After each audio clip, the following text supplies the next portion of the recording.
हमारा आज का टॉपिक है स्टोर प्रोसीजर। स्टोर प्रोसीजर एक प्रीपेयर्ड कोड है जिसे हम सेव करके बार बार यूज कर सकते हैं। यदि हम एसक्यूएल क्वेरी लिखते हैं तो उसके लिए हमें बार बार लिखने की जरूरत होती है और जैसे ही हम अपना एसक्यूएल सर्वर क्लोज करते हैं वैसे ही वो रिमूव हो जाते हैं। तो उससे बेटर है कि हम इसे प्रोसीजर बना के यूज करें जिसमें हमारी क्वेरी भी अप्लाई हो सकती है। तो इसे हम ज्यादा समझने के लिए चलते हैं हमारे एसक्यूएल सर्वर पर। प्रोसीजर को क्रिएट करने के लिए सबसे पहले हम लिखेंगे क्रिएट प्रोसीजर।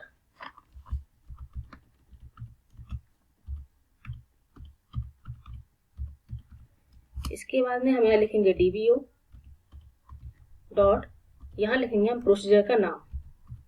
प्रोसीजर का नाम कुछ भी रख सकते हैं। हमने यहाँ लिख दिया नेम।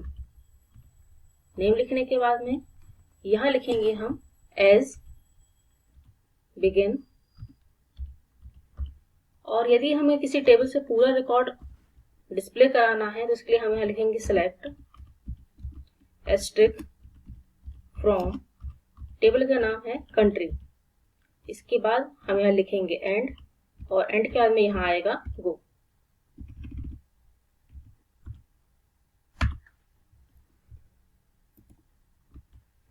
ये हमारे प्रोसीजर का एक सिंटेक्स है। यदि हम यहाँ बिगिन करते हैं तो उसके बाद हमें इसको एंड करना जरूरी होता है। अब इसे हम सिलेक्ट करके यहाँ से एग्जीक्यूट करेंगे।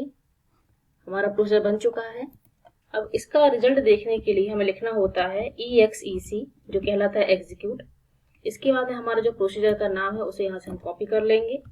कॉपी करने के बाद में यहाँ हमने पेस्ट किया। पेस्ट करने के बाद में इसे हम सेलेक्ट करके एग्जीक्यूट करेंगे। तो इसने हमारी कंट्री नाम की टेबल में जितने भी रिकॉर्ड हैं सभी उसने डिस्प्ले कर दिए हैं। ये पहला तरीका हुआ सिलेक्ट अप्लाई करने का। यदि सिलेक्ट के साथ हमें कोई वेयर की कंडीशन लगानी है, जैसे हम यहाँ सिर्फ नेम देखना चाह रहे हैं, नेम फ्रॉम कंट्री, जहां पर सिर्फ वो नाम आए जो नाम हम उसे डिस्प्ले कराने के लिए कहें, सारे रिकॉर्ड हमको नहीं देखने हैं, तो उस केस में हम यहाँ लिखेंगे नेम इक्वल टू @name। जब हम यहाँ पर @name देते हैं तो इसे हमें ऊपर डिक्लेयर करने की जरूरत होती है। तो डिक्लेयर करने के लिए हम यहाँ लिखेंगे @name, और नेम है हमारा varchar में varchar 50।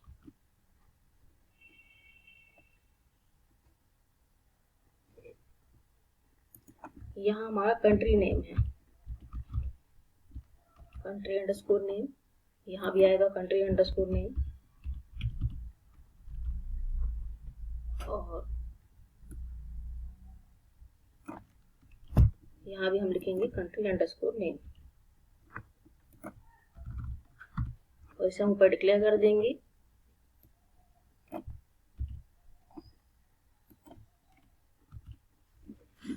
अब इसे हमको दोबारा एग्जीक्यूट करना है, तो एग्जीक्यूट करने के लिए हमको यहाँ क्रिएट को चेंज करके अल्टर लिखना होगा। अल्टर लिखने के बाद में हम यहाँ पर इसे सिलेक्ट करेंगे। सिलेक्ट करने के बाद में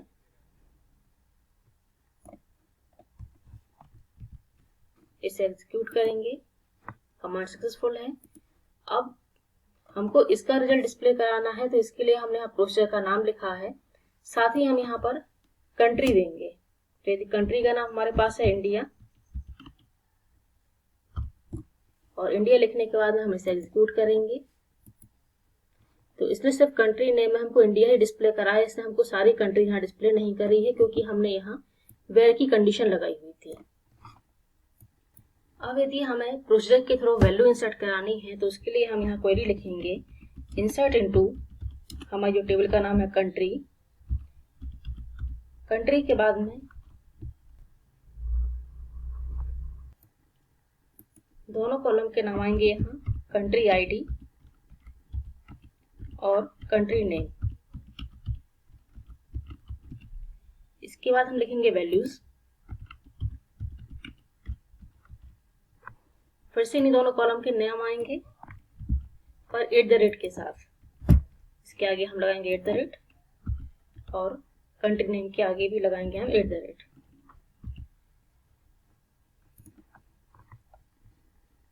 यहाँ कंट्री नेम हमने ऊपर डिक्लेयर किया हुआ है, कंट्री आईडी हमें ऊपर डिक्लेयर करनी होगी। तो हमने यहाँ लिखा कंट्री आईडी। कंट्री आईडी हमारे इंटीजर में है तो हम यहाँ लिखेंगे इंट, यहाँ कॉमा आएगा। इसके बाद हम इसको एग्जीक्यूट करेंगे।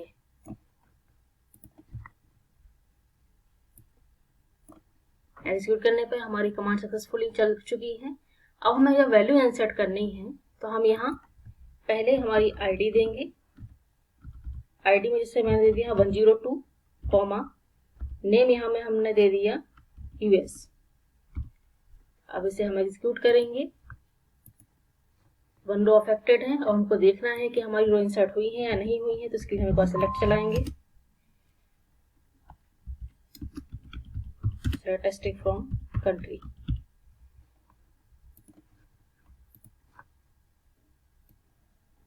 तो हमारी 102 पर यूएस यहाँ पर इंसर्ट हो चुका है। तो इस तरह से हम अपने प्रोसीजर के थ्रू वैल्यू इंसर्ट कर सकते हैं। अब यदि हमें पहले से बनी हुई टेबल में एक नया कॉलम ऐड करना है तो उसके लिए हमें अल्टर कमांड का यूज करना होता है। तो हम देखते हैं कि प्रोसीजर के थ्रू हम कैसे अल्टर कर सकते हैं। क्रिएट प्रोसीजर dbo डॉट, यहाँ प्रोसीजर का नाम आएगा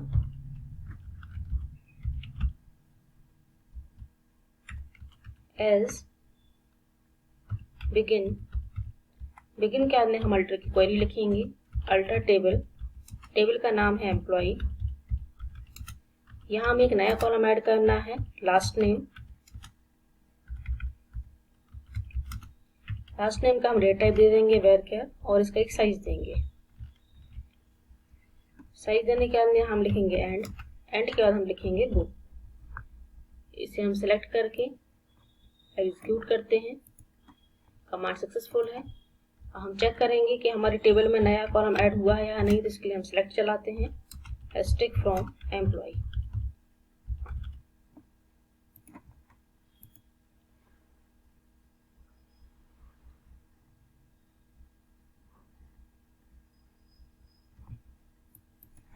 प्रोसीजर को हम पहले एग्जीक्यूट करेंगे।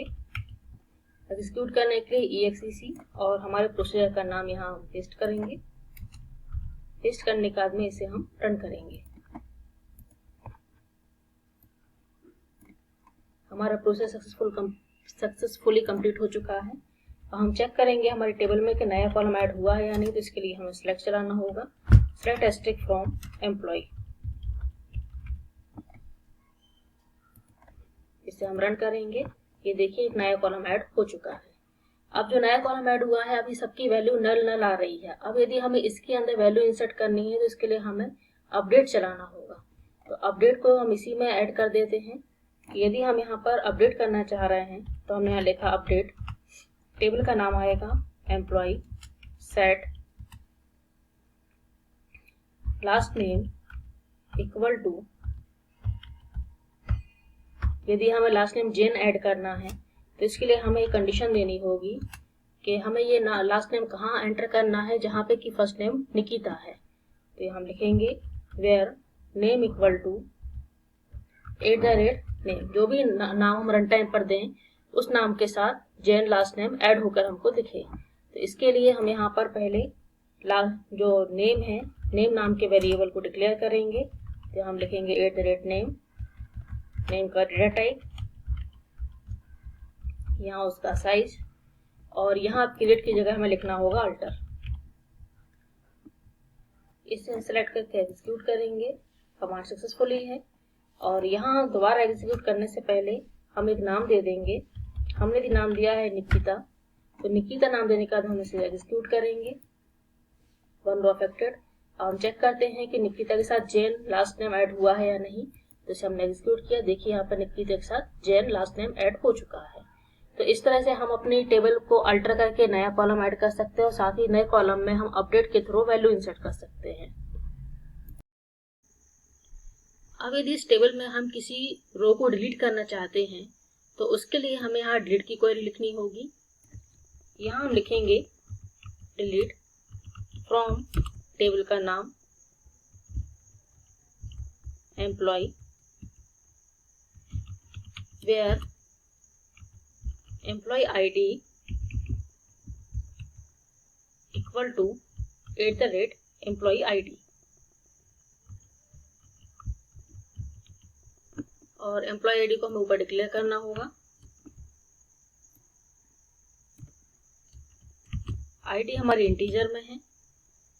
इसके बाद हम इसे सिलेक्ट करेंगे। सिलेक्ट करने के बाद हम इसे एग्जीक्यूट करेंगे।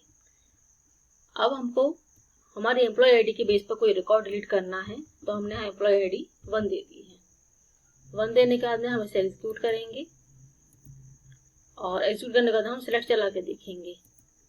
ये देखिए, यहाँ जो एम्प्लॉय आईडी 1 थी, जिसका नाम निकिता था, वो यहाँ से डिलीट हो चुकी है। अब डिलीट के बाद यदि हम चाह रहे हैं कि हमें पूरे प्रोसीजर को ही ड्रॉप करना है, इसे हमें अपने डेटाबेस से हटाना है, तो इसके लिए हम ड्रॉप कमांड चलाते हैं। तो हम यहाँ लिखेंगे ड्रॉप, और ये हमारे डेटाबेस का नाम है, ये हमारे प्रोसीजर का नाम है। इसे हम कॉपी करेंगे, यहाँ हम लिखेंगे प्रोसीजर का हम यहाँ पे इसे पेस्ट कर देंगे। सिलेक्ट करेंगे, सिलेक्ट करके एग्जीक्यूट करेंगे। कंप्लीटली सक्सेसफुल हो चुका है, मतलब हमने जो प्रोसीजर बनाया था ये प्रोसीजर ड्रॉप हो चुका है। इस वीडियो में हमने देखा कि हम किस तरह से प्रोसीजर को क्रिएट करते हैं, सिलेक्ट की कंडीशन के बाद वेयर कैसे अप्लाई करते हैं, इंसर्ट कैसे करेंगे, अल्टर करना, उसके बाद वैल्यू को अपडेट करना, डिलीट करना, और इन सारे ऑपरेशन के बाद में यदि हमें अपना प्रोसीजर को ड्रॉप करना है तो उसे हम ड्रॉप कैसे करते हैं। आई होप आप लोगों को क्लियर हुआ होगा कि प्रोसीजर कैसे क्रिएट किया जाता है। फिर भी यदि आपको कोई डाउट लगता है तो आप नीचे कमेंट सेक्शन में पूछ सकते हैं।